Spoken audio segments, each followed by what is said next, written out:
दक्षिण सोलापूर तालुक्यातल्या बोरामणी गावामध्ये विहीर ढासळल्याने दोन मुलं जी आहेत ती विहिरीत अडकलेली आहेत। खरं तर दक्षिण सोलापूर तालुक्यातलं हे गाव आहे आणि या ठिकाणी ही दगडी विहीर जी आहे ती अत्यंत जुनी विहीर आहे। जवळपास जी आता प्राथमिक माहिती ग्रामस्थांकडून कळते ती 60 ते 70 वर्ष जुनी ही विहीर आहे आणि पूर्णपणे दगडी बांधकाम या विहिरीला करण्यात आलेलं होतं आणि दररोज अनेक मुलं जी आहेत ती विहिरीत पोहण्यासाठी येत असतात। जवळपास 20 ते 25 मुलं जी आहेत ते दररोज या विहिरीत पोहण्यासाठी येतात। मात्र आज जेव्हा दुपारी 12 वाजता 4 ते 5 मुलं जी आहेत ती या ठिकाणी पोहण्यासाठी आलेली होती आणि ज्यावेळेस मुलं विहिरीत पोहण्यासाठी उतरली त्यावेळेस अचानक जे ते दगडी बांधकाम जे आहे ते एका बाजूने पूर्णपणे कोसळायला लागलं आणि त्यावेळेस विहिरीत उतरली जी मुलं होती त्यातली जवळपास 3 जी मुलं जी आहेत ती विहीर ढासळत असल्याचं पाहून बाहेर आली। मात्र 2 मुलांना जे आहे ते यातून बाहेर पडता आलं आणि दोघंही मुलं जी आहेत ती अजूनही पाण्यामध्ये अडकलेली आहेत। खरं तर अग्निशमन दल असेल, पोलीस यंत्रणा असेल, तहसील प्रशासन असेल, या सगळ्यांकडनं या दोन्ही मुलांचं शोधकार्य जे ते सुरू करण्यात आलेलं आहे।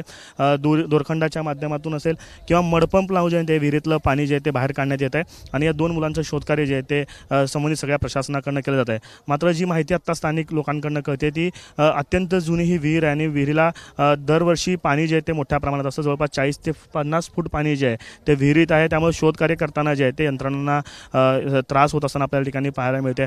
आता ग्रामस्थांची मोठी गर्दी जी आहे ती या ठिकाणी झालेली आहे। शेतात असलेली ही विहीर आहे, त्यामुळे बाजूला जी माती आहे ती सातत्यानं ढासळत असताना दिसते, त्यामुळे तपास कार्य करताना शोधकार्य करताना जे ते अडथळे येत आहेत। संपूर्णपणे दगडी बांधकाम केलेली ही विहीर होती आणि अर्धा बांधकाम जो आहे तो अजूनही आपल्याला दिसतोय, मात्र अर्धा बांधकाम जो आहे तो पूर्णपणे ढासळलेला आहे आणि त्यामुळे 3 ते 4 मुलं जी आहेत ती बाहेर आली असली तरी 2 मुलं जी आहेत ती प्राथमिक माहितीनुसार ती पाण्यात अडकलेली आहेत आणि त्यांचं शोधकार्य जे आहे ते तपास यंत्रणांकडून या ठिकाणी केलं जात आहे। आता जी प्राथमिक माहिती ग्रामस्थांकडून कळते त्यानुसार 2 मुलं जी आहेत ती अल्पवयीन आहेत। एकानं 9वीची परीक्षा दिली तर एकानं 10वीची परीक्षा दिली आहे आणि या दोन्ही मुलांचं शोधकार्य जे आहे ते यंत्रणांकडून या ठिकाणी घेताना आपल्याला पाहायला मिळते। कॅमेरा पर्सन अयुब कागदीसह आफताब शेख, एबीपी माझा, बोरामणी, सोलापूर। एबीपी माझा, उघडा डोळे बघा नीट।